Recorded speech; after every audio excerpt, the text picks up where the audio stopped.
Página 294, Mapas Vazios, uma breve história da humanidade, Homem Sapiens, do Yuval Harari. A mentalidade moderna de exploração e conquista é belamente ilustrada pelo desenvolvimento de mapas mundi. Muitas culturas desenharam mapas mundi bem antes da era moderna. É claro que nenhuma delas conhecia realmente o mundo inteiro. Nenhuma cultura africana ou asiática sabia da América, e nenhuma cultura americana sabia da África ou da Ásia. Mas áreas desconhecidas eram simplesmente deixadas de fora ou preenchidas com maravilhas e monstros imaginários. Esses mapas não tinham espaços vazios, eles davam a impressão de uma familiaridade com o mundo inteiro. Durante o século XV e XVI, os europeus começaram a desenhar mapas mundi com vários espaços vazios, um indício do desenvolvimento de uma mentalidade científica, como também do ímpeto imperial europeu. Os mapas vazios foram um avanço psicológico e ideológico, uma clara admissão de que os europeus ignoravam grande parte do mundo. O ponto de virada crucial ocorreu em 1942, quando Cristóvão Colombo navegou da Espanha rumo ao oeste, procurando uma nova rota para chegar ao leste da Ásia. Colombo ainda acreditava nos mapas mundi completos. Usando-os, Colombo calculou que o Japão devia estar situado cerca de 7.000 quilômetros a oeste da Espanha. Na verdade, mais de 20.000 quilômetros e todo um continente desconhecido separam o leste da Ásia da Espanha. Em 12 de outubro de 1492, por volta das 2 horas da manhã, a expedição de Colombo colidiu com um continente desconhecido. Juan Rodrigues Bermejo, observando do mastro de sua embarcação, Pinta avistou uma ilha no que hoje chamamos de Bahamas e gritou: "Terra à vista! Terra à vista!" Colombo acreditou que havia chegado a uma pequena ilha na costa leste da Ásia. Ele chamou as pessoas que encontrou de índios e que pensou que havia chegado às Índias, que hoje chamamos de Índias Orientais, ao arquipélago indonésio. Colombo alimentou esse erro pelo resto da sua vida. A ideia de que ele havia descoberto um continente completamente desconhecido era inconcebível para ele e para muitas da sua geração. Durante milhares de anos, não só os maiores pensadores, estudiosos, como também as infalíveis escrituras só tinham conhecimento da Europa, da África e da Ásia. Era possível que todos estivessem errado? A Bíblia pode ter ignorado metade do mundo? Será que a Bíblia pode ter ignorado metade do mundo? Seria como se, em 1969, a caminho da Lua, o Apolo II tivesse se chocado com um satélite até então desconhecido circundando a Terra, que todas as observações anteriores de algum modo foram incapazes de avistar. Em sua recusa em admitir ignorância, Colombo ainda era um homem medieval. Colombo estava convencido de que conhecia o mundo inteiro, e nem mesmo sua descoberta grandiosa foi capaz de convencê-lo do contrário. O primeiro homem moderno foi Américo Vespúcio, um marinheiro italiano que participou de várias expedições à América de 1499 a 1504. Entre 1502 e 1504, 2 textos descrevendo essas expedições foram publicados na Europa. Eles foram atribuídos a Vespúcio. Os textos afirmavam que as novas terras descobertas por Colombo não eram ilhas na costa leste da Ásia, e sim um continente inteiro desconhecido pelas escrituras, pelos geógrafos clássicos e pelos europeus da época. Em 1507, convencido por esses argumentos, um respeitado cartógrafo chamado Martin Wetzmüller publicou um mapa mundi atualizado, o primeiro a mostrar o lugar onde havia chegado as frotas que partiram da Europa rumo a oeste como um continente separado. Após desenhá-lo, Wetzmüller precisou batizá-lo, acreditando erroneamente, com erros, que Américo Vespúcio foi a pessoa que o descobriu. Wetzmüller batizou o continente em sua homenagem, América. O mapa de Wandesmuller ficou muito popular e foi copiado por muitos outros cartógrafos, difundindo o nome que ele havia dado à nova terra. A justiça poética no fato de que um quarto do mundo e 2 de seus 7 continentes receberam o nome de um italiano pouco conhecido, cuja única razão para a fama é que ele teve a coragem de dizer: Nós não sabemos. A descoberta da América foi o acontecimento fundacional da Revolução Científica. Não apenas ensinou os europeus a preferirem observações presentes e tradições passadas, mas o desejo de conquistar a América também obrigou os europeus a buscarem novos conhecimentos o mais rápido possível. Se eles, os europeus, realmente quisessem controlar os vastos novos territórios, precisariam coletar um nome, uma enorme quantidade de dados sobre a geografia, sobre o clima, sobre a flora, sobre a fauna, sobre as línguas, sobre as culturas, sobre a história do novo continente. As escrituras cristãs, os velhos livros de geografia e as antigas tradições orais eram de pouca ajuda.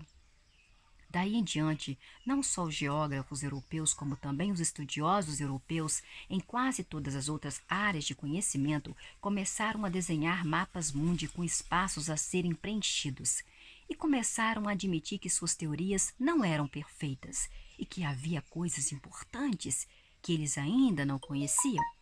Os europeus foram atraídos para os pontos em branco no mapa como se esses fossem imãs e imediatamente começaram a preenchê-los. E durante o século XV e XVI, expedições europeias circunnavegaram a África, exploraram a América, atravessaram os oceanos Pacífico e Índico e criaram uma rede de bases e colônias no mundo inteiro. Elas estabeleceram os primeiros impérios verdadeiramente globais e teceram a primeira rede de comércio global. As expedições imperiais europeias transformaram a história do mundo. De uma série de histórias de povos e culturas isoladas, transformou-se na história de uma única sociedade humana integrada. Essas expedições europeias de exploração e conquista são tão familiares para nós que tendemos a não perceber o quanto foram extraordinárias. Nada parecido havia acontecido antes. Campanhas de conquista de longa distância não são uma atividade natural. Ao longo da história, a maioria das sociedades humanas estava ocupada com conflitos locais e briga entre vizinhos que jamais cogitou explorar e conquistar terras distantes. A maioria dos grandes impérios só entendia seu controle, só estendia o seu controle sobre a vizinhança imediata e só chegava às terras distantes porque a vizinhança continuava se expandindo. Assim, os romanos conquistaram a Etrúria a fim de defender Roma, 350 e 300 a.C. Então conquistaram o Vale do Pó, a fim de defender a Etrúria, 200 a.C. Em seguida, conquistaram Provença para defender o Vale do Pó, 120 anos antes de Cristo. A Gália para defender Provença, 50 anos antes de Cristo, e a Britânia para defender a Gália, 50 anos antes de Cristo. Eles levaram 400 anos para chegar de Roma a Londres. Eles levaram 400 anos para chegar de Roma a Londres. Em 350 a.C., nenhum romano teria concebido navegar diretamente a Britânia e conquistá-la. Ocasionalmente, um governante ou um aventureiro ambicioso embarcava em uma campanha de conquista de longo alcance, mas tais campanhas costumavam percorrer caminhos imperiais e comerciais conhecidos. As campanhas de Alexandre o Grande, por exemplo, não resultaram no estabelecimento de um novo império, e sim na usurpação de um império existente. E dos persas, os precedentes mais próximos dos impérios europeus modernos foram os antigos impérios navais de Atenas e Cartago, e o império naval medieval de Majapahit, que dominou grande parte da Indonésia no século XIV. No século XIV. Mas até mesmo esses impérios raramente se aventuraram em mares desconhecidos. Suas explorações navais eram iniciadas locais em comparação com os empreendimentos globais dos europeus modernos. Muitos acadêmicos afirmam que as viagens do almirante Zheng He, da dinastia de Ming na China, prenunciaram e eclipsaram as viagens de descoberta dos europeus. Entre 1405 e 1433, Zheng liderou 7 grandes armadas da China aos rincões mais distantes do Oceano Índico. A maior dessas armadas consistia de quase 300 embarcações e transportou quase 30.000 pessoas. Eles visitaram a Indonésia, visitaram Sri Lanka, visitaram a Índia, visitaram o Golfo Pérsico, visitaram o Mar Vermelho, visitaram a África Oriental. Navios chineses ancoraram em Jeddah, o principal porto de Rajaz, e em Melinde, na costa queniana. A frota do Colombo de 1492, que consistia de 3 embarcações pequenas com uma tripulação de 120 marinheiros, era como um trilho de mosquitos, se comparada com a viagem de dragões de Zheng He. Mas havia uma diferença crucial. Zheng He explorou os oceanos e auxiliou governantes pró-chineses, mas ele, Zheng He, não tentou conquistar ou colonizar os países que ele visitou. Além disso, as exposições de Zheng He não estavam arraigadas na política e não estavam arraigadas na cultura chinesa. Quando a facção governante em Pequim mudou durante os anos de 1430, os novos soberanos encerraram abruptamente a operação. A grande frota foi desmantelada. Perderam-se conhecimentos técnicos e geográficos cruciais, e nenhum outro explorador de sua estatura voltou a partir de um porto chinês. Os governantes chineses nos séculos seguintes, como a maioria dos governantes chineses nos séculos anteriores, restringiram seus interesses e ambições aos redores imediatos do Reino do Meio. Reino do Meio fica no meio. As expedições de Zheng He provam que a Europa não desfrutava de uma vantagem tecnológica excepcional. A Europa, ela não desfrutava de uma vantagem tecnológica excepcional. O que tornou os europeus excepcionais foi sua ambição insaciável e inigualável por explorar e por querer conquistar. Embora talvez tivesse a habilidade necessária, os romanos nunca tentaram conquistar a Índia ou a Escandinávia. Os persas nunca tentaram conquistar Madagascar ou a Espanha. E os chineses nunca tentaram conquistar a Indonésia ou a África. A maioria dos governantes chineses deixou até mesmo o vizinho Japão por sua própria conta. Não havia nada de peculiar nisso.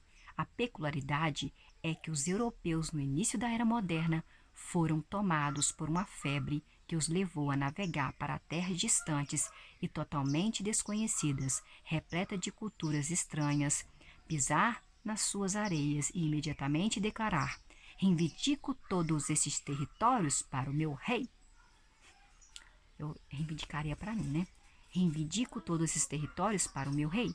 Nós terminamos aqui na página 299. Nós lemos aqui a respeito de mapas vazios.